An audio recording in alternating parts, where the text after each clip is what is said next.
everybody? All right, good. In the present, we say hi.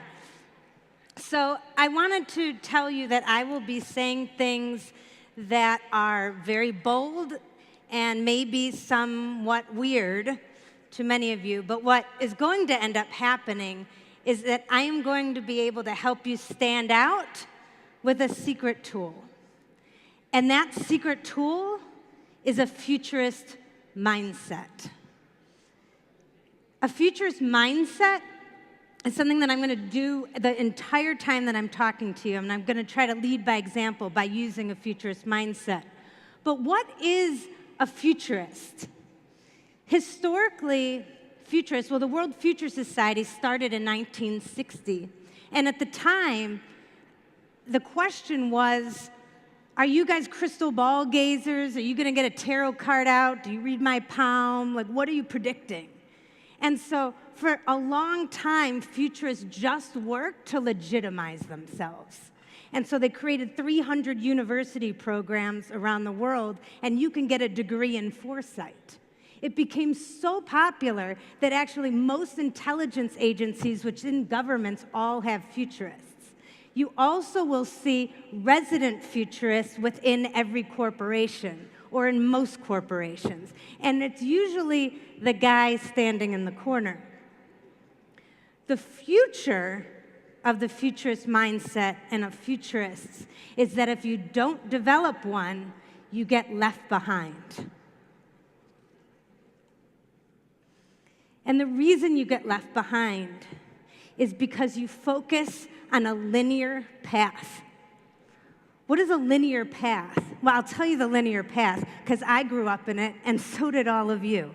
What we were told was go to school, get good grades, get into college, pick a profession, get a job, work at that job, maybe you'll make some money, get a good house, get married, have kids, retire, and die. Thank you. So that's the linear future. However, what we're missing in the societal narrative, and this is a narrative, this is a story that we tell ourselves. We started with an agricultural time, and then we had an industrial revolution. And basically, those narratives and those realities and stories that we tell ourselves do not work for today. They don't make sense for today. The accelerating rate of change is so fast that what we have to look at is what is the future of human purpose? What is our purpose? And it is not to make more money. That is not working for us. What is the future of human purpose? And the fun thing about the future is that it's something that we get to decide. It's not something that happens to us. The future has not happened yet. We still get a say in what happens. And what we need is we need a new narrative. And we need a new storyline. And the best kind of engineer that a futurist could possibly hope for is a societal engineer. Somebody who creates a brand new society that does not keep working to fix a broken system, but creates a brand new system that makes the old system obsolete. What if, I'm going to give you something in the future space is looking at trends and also looking at blind spots. What if you guys are all on this path and you say, okay, I'm staying on this path, but the economy collapses? That changes the game. What if we're on this path and you retire at 65 and you live to 150? Then what are you doing? What do you do with all of that time? We can extend life now. Biologically, we have the research and the tools and the technology to live longer than we have ever lived before. What does that do? What does that say? When you think about STEM, you think about science, technology, engineering, and math. But that's not about a job. That's about automating the biological brain. That's about automating what we do today.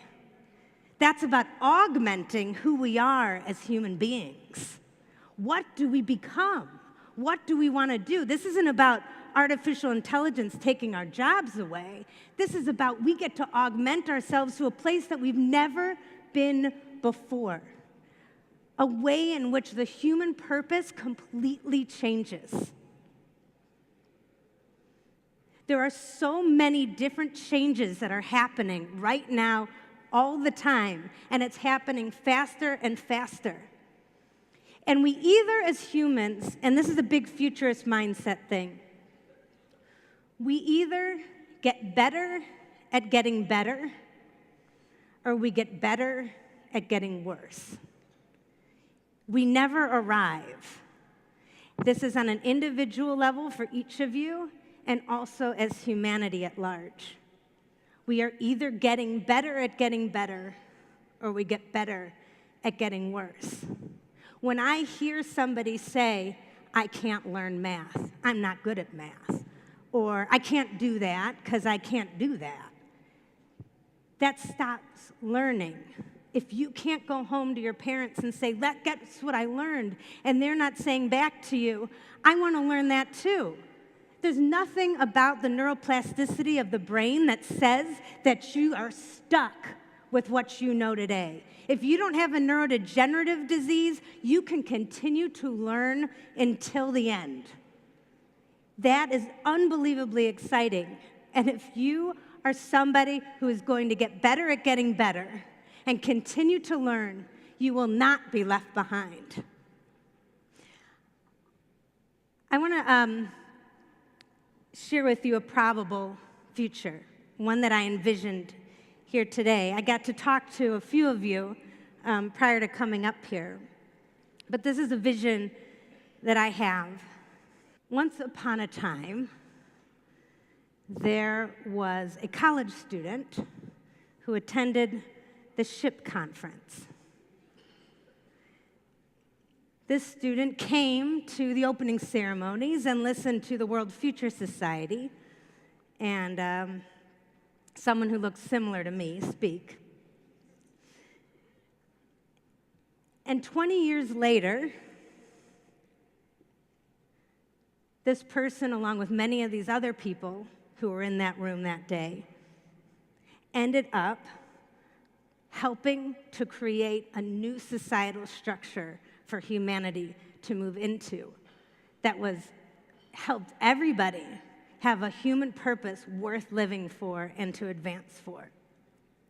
That's the future that I envision. Now, it's a probable future because I think it's probable.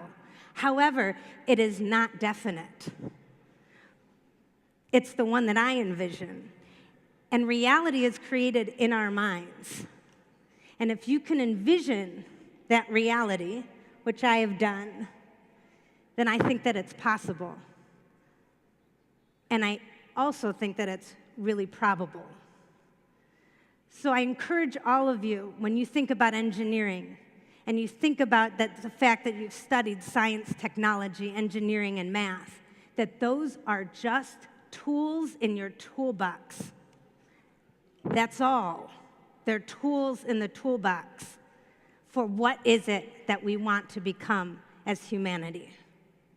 Thank you very much, and I will look forward to seeing all of you soon. I will be here for 2 days. Thank you.